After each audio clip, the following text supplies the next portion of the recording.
آپ نے نام سنا ہوگا حضرت جنید بغدادی کا، سب سے بڑے ہمارے صوفی، ان سے ابتدا ہوئی، جسے کہتے ہیں مڈ لگا، بہت بڑے، لیکن وہ صوفی نہیں تھے، وہ خلیفہ بغداد کے دربار میں ایک پہلوان تھے، ایک بہت بڑے ریسلر تھے، جیسے آپ کے یہاں گاما پہلوان نہیں تھا اور دنیا میں مشہور تھا، تو جنید بغدادی بھی مشہور تھے، اتنے بڑے پہلوان، تو کوئی ان کا مقابلہ کرنے کے لیے تیار ہی نہیں ہوتا تھا۔ تو ایک روز وہ دربار میں بیٹھے ہوئے، خلیفہ بھی ہے، تو ایک دبلا پتلا کمزور سا آدمی، مریض سا، فاقہ زدہ بیچارہ، شکل و صورت کا بہت پیارا اور بہت اچھا، آیا اور خلیفہ وقت سے کہنے لگا کہ اے خلیفہ، میں جنید کے ساتھ کشتی لڑنی چاہتا ہوں۔ تو جتنے دربار میں لوگ ایسے ہاتھ پڑے، کہنے لگے یہ کیا پیدی کا شوربہ، تو شکل دیکھ اپنی اور اپنا وجود دیکھ، اور تو اتنے بڑے پہلوان کے ساتھ انہیں کہا نہیں جناب، مجھے کچھ داؤ ایسے آتے ہیں، کچھ چیزیں میں ایسی جانتا ہوں جو کہ اور پہلوان نہیں جانتے، اور وہ ہمارے پاس کچھ خاندانی گور ہیں ہوتے ہیں داؤ، تو وہ میں لگاؤں گا، اور آپ کا جو اتنا بڑا نامی گرامی رستم زماں ہے یہ چاروں شانے ہے۔ حضرت جنید بھی سن کر یہ بات بہت حیران ہوئے اور کچھ تھوڑا سا گھبرائی بھی، اللہ جانے ان کو کچھ ایسا راز آتا ہوگا۔ انہوں نے کہا ٹھیک ہے میں تیار ہوں، چنانچہ وقت مقرر ہو گیا، جگہ طے کر دی گئی اور خلیفہ وقت وہاں پہنچ گیا، اور سارے درباری اور بغداد کے سارے لوگ کہ یہ آج کیا ہونے لگا ہے، اور وہ بھی خم ٹھونک کے جو پدہ کمزور دبلا پتلا آدمی مشکل سے کھڑا ہو سکتا تھا وہ بھی آ گیا میدان میں، اور اصلی پہلوان جو تھے وہ بھی اپنا لنگر لنگوٹ کر کے آ گئے۔ تو اس نے ہاتھ بڑھایا، انہوں نے ہاتھ بڑھایا، سلام کیا، ایک دوسرے سے ملے،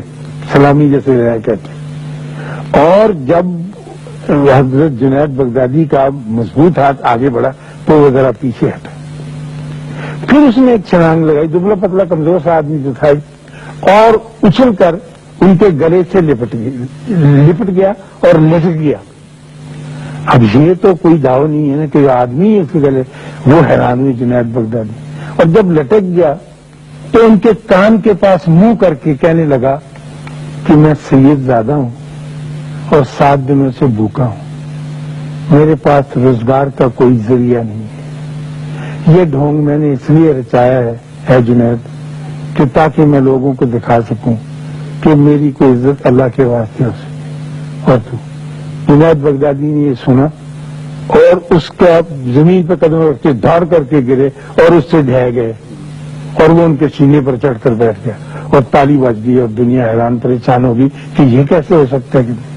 انہوں نے کہا کہ ٹھیک ہے، اس کو ایسا داؤ آتا ہے جو دنیا میں کسی اور آدمی کو نہیں آتا، اور میں اس کے سامنے چت ہو گیا ہوں، اور یہ واقعی طاقتور ہے۔ وہ تو جناب خلیفہ نے اس کو جو بھی کچھ انعام اکرام خلعت وغیرہ دینی سے دی، اور وہ اپنا تولیہ یا جو گلے میں چھاپا جھاڑتے حضرت جنید بغدادی، وہ کہہ کہ اے خدا، میں نے زندگی میں کبھی کوئی ایسا بڑا کام نہیں کیا، لیکن ایک تیرے بندے کی عزت رکھی ہے، اس کے بدلے میں مجھے بھی تو کو ایسا روحانی درجہ عطا فرما جو تو اپنے بڑوں کو دیا کرتا ہے۔ تو وہ ولی کامل ہوئے، اور ان کی جو تعلیم ہے، ان کی جو شکشا ہے، وہ یہی ہے کہ انسان کو کبھی بھی ذلیل، چھوٹا، حقیر نہیں جاننا ہے۔ جو آپ جانیں گے آپ کے درجات کم ہوتے جائیں گے، جو آپ حضرت جنید بغدادی کا رویہ اختیار کریں گے آپ کے درجات بلند ہوتے چلے جائیں گے۔ ہم سے غلطی یہ ہوتی ہے، میں پھر چلتے ہوئے آخری بات یہ کہوں، اور یہ ہونی نہیں چاہیے کہ ہم سوچے سمجھے بغیر پہلے تو ایک بات کچھ منہ سے نکال دیتے ہیں، اور پھر اپنے تکبر میں اضافہ کرنے کے لیے اس چیز کو ترا امتیاز بنا لیتے ہیں جو آپ کے کمال کی وجہ سے نہیں ہوتا۔ بچوں کے نمبر آ جانا، آپ کا خوش شکل ہونا، آپ کا چہرہ اچھا ہونا، آپ کی رنگت گوری ہونا، اللہ کے واسطے یہ عطائے خدا بندی ہے، اس کو تم اپنی تلوار بنا کر لوگوں کی گردنیں نہ اتارتے کرو۔ اور خدا نہ خواستہ اگر ایسا وقت آ گیا کہ صرف آپ کی ذات ہی اس کو پر رہنے لگی، آپ یا آپ کے بچے جیسا،